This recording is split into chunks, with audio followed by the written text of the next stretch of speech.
Hey crafty friends, Monique here with Grace and Tatterlace. Let's make a cute snowman using this Dollar Tree wood plank and some coffee stained and baked drop cloth.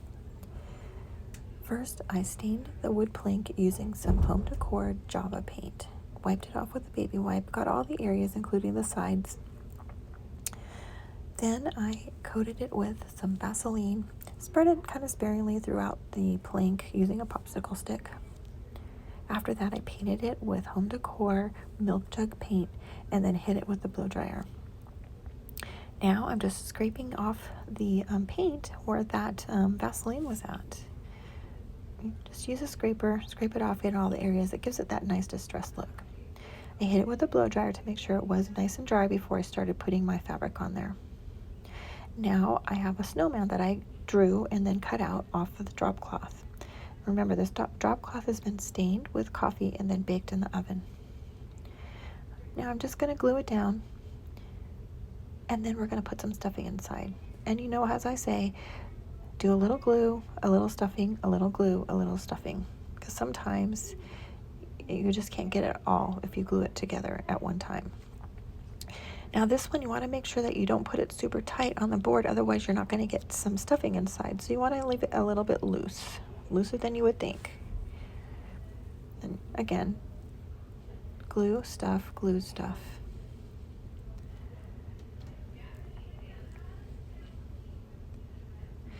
And then you're going to have to really kind of fiddle with the head there, because you know you want to make sure you give yourself enough room to stuff, but you also don't want to burn your fingers with the glue. There, look how cute he looks so far. All right, now I have like a little piece that I cut in the shape of a carrot using that same drop cloth.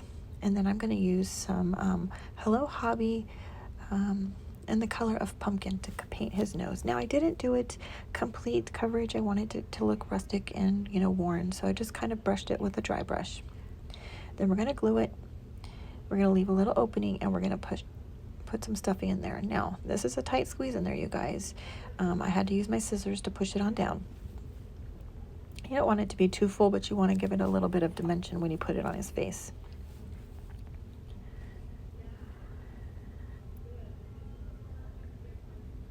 All right, now I have this coffee stained red and white striped fabric that we're going to put on for his scarf.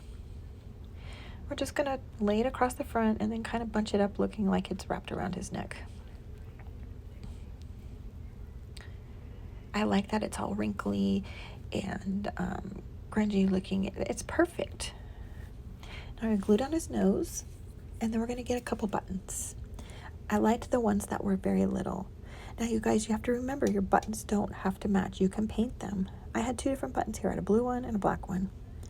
We'll glue them on, and then we're just going to touch it up with a little bit of black paint. Any black paint will do, you guys. This one is called Ink by Waverly. Now look at these beautiful sticks that I found. We're going to make these as arms. I love that they're chunky and they have that little opening at the top there and make it look like a hand. Just going to glue them down. Then we'll cover it up with the little fabric of a scarf.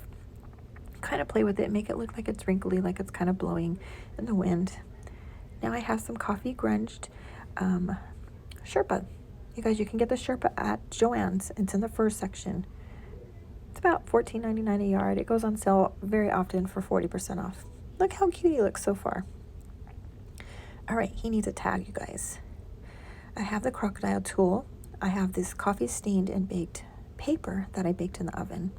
Now I'm using the crocodile tool to make a grommet, to put a hole in the top. Now I have some drop cloth that is coffee stained, but it's not as deep as the other one, and it's kind of an off-whitish color compared, and it kind of gives that contrast. So we're going to glue that to the paper. We'll put a stamp on it.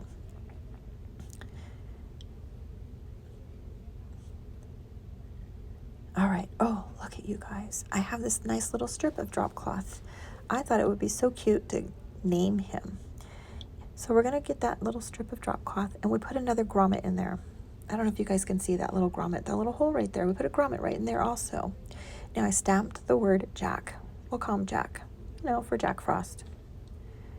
All right, I'm sorry that this just didn't show very well on the camera, but I'm taking a little piece of green fabric and putting it down the side underneath that drop cloth. And then, look at this, you guys. I added some Excelsior underneath that drop cloth. Oh my gosh, look at how cute this looks.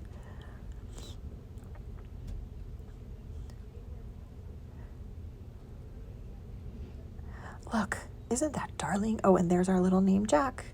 All right, we're going to hang these together. Kind of have to, put your little twine on it. And then you can glue them together so that they look like they kind of go together. We'll put some twine on it. We'll wrap it around the stick, make it look like he's holding it, and glue it down next to his little body there. I think it is so cute. All right, he needed a little something more, so I gave him some greenery. I got that white one at Hobby Lobby, and I think I got the eucalyptus at Hobby Lobby as well. So just a little bunch that I took a little piece off of it, glued it down, gave him a little extra something, dressed him up a little bit more. But look at you guys, isn't he cute? All right, thanks for watching, you guys. Have a great day.